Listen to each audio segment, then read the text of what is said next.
So in this video, I want to talk to you about the first question you guys asked recently in my videos that I think are fun, easy questions to answer that could really help you to understand more about how this whole process works. The first question is about embodiment. Why are there so many people that don't seem to either be embodied or happy, still successful out there, creating powerful lives, getting women, having great sex lives when I'm not? And there's a simple reason for those. And I want to dive into that in this video today. But before I do, I want to invite you to like, subscribe, and share. And make sure to put a comment in the video if you can today. I'd really appreciate it. It really helps everybody to grow. And I love it when you guys all work together to help grow this community because it helps so many people grow their personal lives. So really appreciate that. So let's dive into this idea.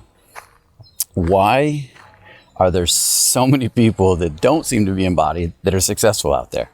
Well, we can go in a myriad of directions with this, but the base principle is really simple. If you were born into a family, let's say you're born into a wealthy family, you may not know shit about making money, but your belief systems, the way you were raised, is such that money seems to come to you easily because the programs are already deep inside you. It's possible to be disembodied, but have a certain program that runs that creates the reality of abundance or what seems like luck to a lot of people. It's possible to be a miserable guy, but you're able to meet women and have sex all the time because that belief system was installed in you at a young age by maybe it was your brothers, maybe it was your dad. I had a friend, I wouldn't say he was a happy guy, but he could get laid like a rock star, right? And sex was encouraged in his household. It's kind of interesting. When I talked to him about his childhood, his dad had no problems with sex. His mom gave him a Playboy when he was like 12 so he could learn about female anatomy. And she wanted her son to be super comfortable with sex. So she never made him feel embarrassed or ashamed for enjoying the female body. He grew up having sex with a lot of women. But that didn't make him happy. He was actually kind of miserable and depressed all the time. So we can get belief systems installed inside of us that work in spite of our happiness. I have one client.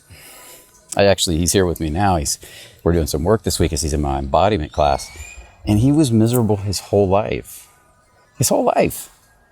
But he was successful at everything because he knew how to change his belief systems and create success. And now he's even more miserable now that he's created all that success, the money, that type of stuff, because none of it actually made him happy, or it actually made him more depressed, more miserable. Think about that. Isn't that wild?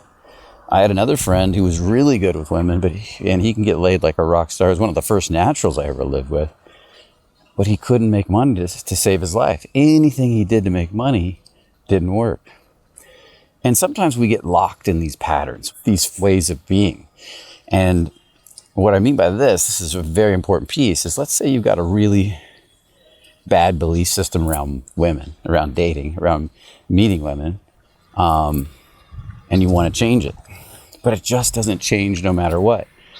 And you're like, but I see this guy over here, he's got bad embodiment, he's getting women because his belief systems are solid, even in spite of his bad embodiment. I remember one guy, he had nervous tics galore. He's bouncing all over the place. He's technically doing everything wrong. And he was getting laid like a rock star too, because he was so confident and owned who he was in spite of his nervous tics, right? But here you are, you're doing all this work. You're trying to change your belief systems. You can tell you look better than this guy. You're more solid than this guy, but nothing's happening. Well, that comes down to a simple idea that you have locked yourself into a pattern. The lack of embodiment has locked your current belief systems, the lack of feeling in your body, in your energetics, has locked your belief systems in place. This is the metaphor of Pandora's box. You know, when you have locked all this up and you've stored in a certain set of belief systems given to you by your parents, by your ancestors, by the world around you, and then you want to change those, sometimes they won't change because there's a lot of resistance. You're not feeling in your heart enough. You're not feeling into your body deep enough where all this stuff is stored. And you begin to open in these areas. This is the metaphor of Pandora's box. Be careful, because when you open that box, stuff's going to come out, and you better be ready for what comes out. So you begin to open that box, and you begin to see what's inside. That's where you change your belief systems. As you dig into the deep level of embodiment at that point, if you're really stuck, That's where the deep work is done. For me, this was huge because nothing worked for me. I was broke, didn't have women, couldn't get sex, was miserable, all of it together. And I was locked in and pulled into my own world. I was completely miserable and unhappy. And when I began to dig into all of that and really did the right work, well, first when I began to dig in analytically and try to change my belief systems, like with NLP, hypnosis, things like that, not much happened. But when I got my real teacher, when I got my teacher Carl, and he began to teach me embodiment principles, how to get out of my head, how to feel my body, my life began to move. A lot of emotions came out of me, a lot of tears, a lot of crying, because the Pandora's box, the safe, my heart, everything was opening and beginning to feel. That's what I needed to do to change. Now, there might be somebody just as closed up as I was, but he was born into a family worth $100 million. Money's easy for him, or a family that was really good with women. And he can't really change his life either. So he just goes along doing the same old patterns, miserable with life, just has more money than you, right? And if he really wants to change something, a lot of those guys do, he's going to need to do the work too. Then there's other people that are just naturally open. They don't have a closed system. They feel a lot. So when you go to change things, things change quickly. I see those people too. I see the whole range of people. But for me, the embodiment is always the key, no matter where you're at. For the people that change easily, we want to stabilize them so their belief systems aren't wavering and changing. And a scary message comes out on the news about life, and the next thing you know, they're terrified. And something traumatic happens in their life. Next thing you know, they're traumatized by that thing, right? And they're having to live this stuff out in life, and it sucks. And so what the embodiment does is it helps you to open, stabilize, and ground your nervous system out, control the flow of it, so you can create the reality you want when you want it.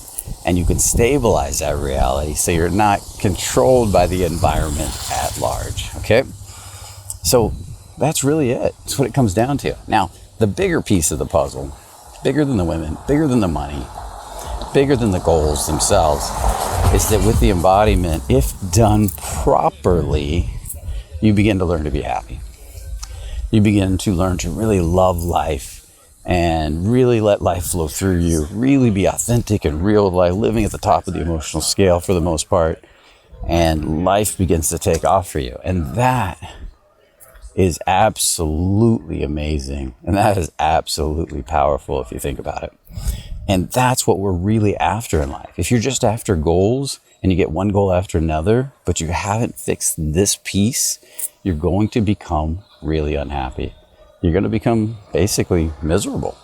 So I want to invite you into this idea that you can fix this stuff. You can change this stuff.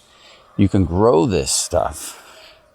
And if you want it to be easy, you want it to be solid, you want it to be long lasting, you want it to be permanent, then learn to live at the top of the emotional scale through embodiment. Don't just get into your body. Like I've seen that. I've seen these embodiment coaches where they can feel a lot, but they're kind of miserable. They're feeling their sadness. They're feeling their grief. They're moving in it every day, but they're not learning to rise up and feel all these embodied emotions at the top of the emotional scale in freedom for the most part. They will probably eventually if they keep working. But without having that awareness that they can even do that, they think they just move to process emotions. They could get stuck reliving their sadness over and over again. I've seen people do that way longer than they need to. So hopefully that answers that first question. You know, there's a lot of people out there that I think are very unhappy, miserable people that are billionaires even. Like, I don't know if you love them or not, but I think Mr. Soros is not a good person. And, you know, he has to conquer one more thing, get one more thing, take control of one more thing just to not feel the pain that's probably deep down inside his nervous system. He needs to take control of people. He has a huge need for control that he constantly has to chase and go after to be a happy individual. And it's not really happy. Well, all that's doing is giving him a chance to push off the misery a little bit longer with each conquest he gets or each battle he does. It's a distraction. Same as us looking at TikTok all day or Instagram all day. He just does it on a grand scale by trying to control the world. So there, I got a little political on you guys. I can't wait to see the comments on that one. So hopefully these answers your questions. And And I want to remind you guys, we got some new social media coming out in a few weeks. We're setting up all the channels right now. There's going to be a new Rumble, new YouTube with podcasts and real interviews and a real studio and all that beautiful stuff. TikTok, I'm probably going to be testing out my current TikTok and 2 Instagrams, my personal Instagram and the business Instagram that's coming out. There's going to be a lot of content coming out, even a new online platform at brianbajan.com. So check out brianbajan.com. Make sure you're on the email list. When these new social media platforms come out, we'll link them all in the videos, and you can check those out too, because I've got videos like this shot in professional studios that are going to be, in my opinion, really powerful and a lot of fun. And I'm still going to be shooting these casual ones for you guys on the regular out here. Now, with that said, have a beautiful day. Remember, only the courageous really live. And I'll see you in next week's video. Take care. Have a beautiful day.